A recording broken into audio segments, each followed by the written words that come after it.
ఓం అవిద్యానామంతస్థిమిరమిహిరద్వీపనగరీ జడానాం చైతన్యస్తబకమకరందశ్రుతిఝరీ దరిద్రాణాం చింతామణిగుణనికా జన్మజలధౌ నిమగ్నానాం దంష్ట్రామురరిపువరాహస్య భవతి శుక్లాంబరధరం విష్ణుం శశివర్ణం చతుర్భుజం ప్రసన్నవదనం ధ్యాయేత్ సర్వవిఘ్నోపశాంతయేత్.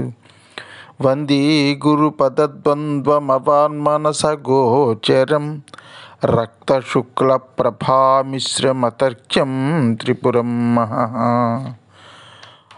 సానందమానందవనే వసంతం ఆనందకందం హతపాపబృందం వారాణసీనాథమనాథనాథం శ్రీవిశ్వనాథం శరణం ప్రపద్యే.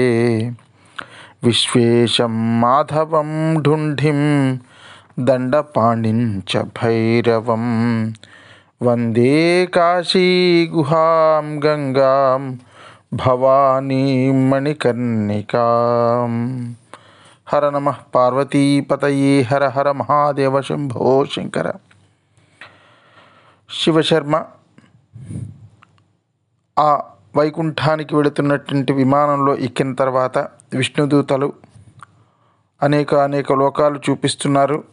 యమలోకంలో యమధర్మరాజు చక్కటి సాధుస్వరూపంతో ఈ విమానాన్ని యమలోకానికి రానియకుండా ఆయనే ఎదురుగా వచ్చి, ఈ పుణ్యాత్ముడవయ్యా నువ్వు అని శివశర్మకి ఆయన నమస్కారం చేశారు. అక్కడ నిన్నంతా మనమంతా చెప్పుకున్నాం. ఆ పుణ్యశీలుడు సుశీలుడు ఈయనని యమధర్మరాజు గారు అంటారయ్యా. ఈయన సమవర్తి, అంటే ఎవ్వరి మీద కూడా పక్షపాతం ఉండదు, అందరి పట్ల కూడా సమంగా వర్తించేవాడు. పాపం చేస్తే కన్న కొడుకునైనా శిక్షిస్తాడు, పుణ్యం చేస్తే ఆయనకు విరోధి అయినా సరే వాడిని స్వర్గానికి పంపిస్తాడు. అటువంటి ధర్మరాజు నీ వంటి పుణ్యాత్ముడికి ఎదురొచ్చి నమస్కరించి వెళుతున్నాడు, నువ్వెంత ఉత్తముడివో ఆలోచించుకో అన్నారు. అంటే ఈయనన్నాడు, నా ఉత్తమత్వం కంటే ఆ క్షేత్రముల యొక్క మహిమ గొప్పదండి. అయోధ్య, మధుర, మాయి, కాశీ, కాంచీ, అవంతిక, పురీ, ద్వారవతీ చైవ సప్తైతే మోక్షదాయినః అన్నాడు. అప్పుడు విష్ణుదూతలు శివశర్మతో చెప్తున్నారు, ఓ శివశర్మ, ఈ యమధర్మరాజు శివకేశవులిద్దరినీ గూర్చి ఒక స్తోత్రం చెప్పాడయ్యా, దాన్ని శివకేశవ స్తుతి అంటారు అని ఆ శివకేశవ స్తుతిని ఒకసారి శివశర్మకి వినిపించారు. ఇందులో అష్టోత్తర శతనామాలు చెప్పారు. అవి 108 నామాలు చెప్పారు. ఆ 108 నామాలలో 54 శివనామములు, 54 విష్ణునామములు ఉంటాయి. ఈ అష్టోత్తర శతనామములను కాశీలో యమధర్మరాజు ఒక లింగాన్ని ప్రతిష్ఠించి, తాను ప్రతిష్ఠించినటువంటి లింగం దగ్గర శివకేశవుల యొక్క అద్వైత రూపం చూసి ఆ లింగంలో ఆయనకి శివుడు కేశవుడు ఇద్దరూ కనబడ్డట. ఆయన చెప్పింది క్షేత్రం కాశీ క్షేత్రం. అక్కడ యమధర్మరాజు అంతటి వాడు ప్రతిష్ఠించినటువంటి ధర్మరాజేశ్వర లింగం. ఆ లింగం దగ్గర కనబడినటువంటి వాడు సగం శివుడు సగం కేశవుడు అయినటువంటి రూపం. రాసినవాడు అంతటి మహాత్ముడు ధర్మదేవత యముడు స్వయంగా రాశాడు. రాసింది కూడా ఎప్పుడు రాశాడో తెలుసా అండి? మహాశివరాత్రి పర్వదినం నాడు ఆయన రాసేట. ఆయన చక్కగా వ్యాస మహర్షి రాశారు. యమధర్మరాజు చెప్పినటువంటి శ్రీ యమధర్మరాజ ప్రోక్త శివకేశవ స్తుతి అని. గోవింద మాధవ ముకుంద హరే మురారే శంభో శివేశ శశిశేఖర శూలపాణి దామోదరాచ్యుత జనార్దన వాసుదేవ త్యాజ్యాభటాయ ఇది సంతతమనంతి. కొన్ని నామాలు ఇందులో విష్ణుమూర్తికి సంబంధించిన ఉంటాయి, కొన్ని నామాలు శివుడికి సంబంధించిన ఉంటాయి. గోవింద, మాధవ, ముకుంద, హరే, మురారే ఇంతవరకు విష్ణుమూర్తికి సంబంధించినవి. తర్వాత శంభో శివేశ శశిశేఖర శూలపాణే, మళ్ళీ విష్ణుమూర్తి దగ్గరికి వచ్చి దామోదరాచ్యుత జనార్దన వాసుదేవ త్యాజ్యాభటాయ ఇతి సంతత మామనంతి అని ఆ మకుటం వచ్చేలాగా అన్నిటికీ త్యాజ్యాభటాయ ఇతి సంతత మామనంతి అని హరిహర స్తోత్రం. ఇందులో విష్ణువు శివుడు అలాగా 4 నామాలు ఈయనవి, 4 నామాలు ఆయనవి అలాగా వస్తూ ఉంటాయి. గంగాధరాంధకరిపో హర నీలకంఠ వైకుంఠకైటభరిపో కమఠాబ్జపాణే భూతేశ ఖండపరసోమృడ చండికేశ త్యాజ్యాభటాయ ఇతి సంతతమామనంతి విష్ణో నృసింహ మధుసూదన చక్రపాణి గౌరీపతే గిరిశ శంకర చంద్రచూడ నారాయణాసుర నిబర్హణ సాంగపాణే త్యాజ్యాభటాయ ఇతి సంతతమమనంతి మృత్యుంజయోగ్ర విషమేక్షణ కామశత్రో శ్రీకాంతపీతవసనాంబుద నీలశౌరే ఈశానకృత్తివసన త్రిదశైకనాథ త్యాజ్యాభటాయ ఇతి సంతతమమనంతి లక్ష్మీపతే మధురిపో పురుషోత్తమాద్య శ్రీకంఠదిగ్వసన శాంత పినాకపాణే ఆనందకందధరణీధర పద్మనాభ త్యాజ్యాభటాయ ఇతి సంతతమమనంతి సర్వేశ్వర త్రిపురసూదన దేవదేవ బ్రహ్మణ్యదేవ గరుడధ్వజ శంఖపాణే యక్షోరగాభరణ బాలమృగాంకమౌళే త్యాజ్యాభటాయ ఇతి సంతతమమనంతి శ్రీరామ రాఘవ రమేశ్వర రావణారే భూతేశ మన్మధరిపో ప్రమదాధినాథ చాణూరమర్దన హృషీకపతే మురారే త్యాజ్యాభటాయ ఇతి సంతతమమనంతి శూలిన్ గిరీశ రజనీశ కళావతంశ కంస ప్రణాశన సనాతన కేశినాశ భర్గత్రినేత్ర భవభూతపతే పురారే త్యాజ్యాభటాయ ఇతి సంతతమమనంతి గోపీపతే యదుపతే వసుదేవసూనో కర్పూరగౌరవృషభధ్వజ ఫలనేత్ర గోవర్ధనోద్ధరణ ధర్మధురీణ గోప త్యాజ్యాభటాయ ఇతి సంతతమమనంతి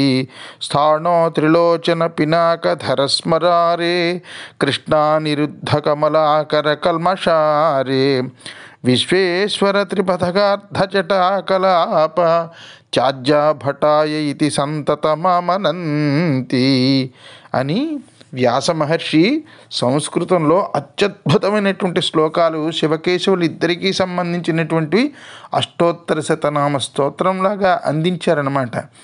అయితే వ్యాసుడు సంస్కృతంలో ఎంత గొప్పగా ఈ హరిహర స్తోత్రం రాశారో దానికి తగినట్లుగానే కవి సార్వభౌముడు శ్రీనాథ కవి సార్వభౌముడు 3 సీసపద్యాలు కొద్దిగా వచనంతో కలిపి ఇంకా బ్రహ్మాండంగా వర్ణిస్తారన్నమాట. ఆయనకి పోటీగా రాశారా ఆయన అని అనిపిస్తుంది. శ్రీనాథుడి రచనలో అయితే ఒక పదం విష్ణువు, ఇంకో పదం శివుడిది పెట్టి ఎంత గొప్పగా రాశారో తెలుసా అండి. శ్రీనాథ కవి సార్వభౌముడు రాస్తారు, గోవింద భూతేశ గోపగంగాధర చాణూరమర్దన చండికేశ కంస ప్రణాశన కర్పూర గౌర గోపీపతి శంకర పీతవసన గిరీశ గోవర్ధనోద్ధరణ బాల మృగాంకవర్ణ మాధవ భవన వాసుదేవ విషమేక్షణ మురారి వృషభధ్వజ హృషీకపతి భూతపతి శౌరి ఫలనేత్ర కృష్ణ హర గరుడధ్వజ కృత్తివసన కల్మషారి గౌరీపతి కమఠశూలి అనుచు పఠియింతురెవ్వరాఘనులు మీకు వందనీయులు చెనకంగవలదు వారి అని ఇందులో చూస్తే ఒక పదం విష్ణుమూర్తిది, ఒక పదం శివుడిది. హరి రజనీచ కళావతంశ రమేశ్వర పినాకపాణి శ్రీరామ భర్గ అనిరుద్ధశూలపాణి నృసింహ త్రిపథగార్ధ జటా కలాప మురహర ఈశ రాఘవ యురగాభరణ పద్మనాభ ఉగ్ర మధుసూదన పినాకపతియాద్య ప్రమథాధినాథ నారాయణ మృత్యుంజయ పురుషోత్తమ త్రిదశైకనాథ అచ్యుత కామశత్రుపయభ్యపాణి దిగ్వసన చక్రపాణి భూతేశయనుచు తలతు రెవ్వారు వారలు తములు భువన పవనాత్మకులందరు ప్రభులు మీకు బ్రహ్మణ్యదేవ శర్వముకుంద విశ్వేశ్వర సనాతన త్రినేత్ర రావణారి శ్రీకంఠధర్మధురీణ శంభువ కమలాధీశ ఈశాన యదుపతి మృడ ధరణీధర హర అంధకహర సాంగపాణి పురారి విష్ణువ నీలకంఠ వైకుంఠ దేవదేవ మధురిపుడ త్రిలోచన కైట పరిపుండ చంద్రచూడ కేశీనాశ గిరీశ లక్ష్మీపతి త్రిపురారి వాసుదేవ సూరుడ చక్షయనుచు జపము సేయుదురెవ్వరు విపుల పుణ్యఘనుల కడసిప్పుడు మీకు కళ్ళవచ్చు. ఇంకా వినండరా మరియు వినుండు. శ్రీకాంత శివ అసుర నిపర్హణ మన్మధరిపుడ జనార్దన ఖండపరసుండ శంఖపాణి శశిశేఖర దామోదర రిపుసూదన అంబుధర నీల స్థాణువ ఆనందకంద సర్వేశ్వర అనేటటువంటి దివ్యనామములు భావించు కృతార్థులు మీకు మాననీయులయ్య. ఆ విధమున ఇలాగా ఆ ఇంద్రుడు వాళ్ళని శాసించాడు.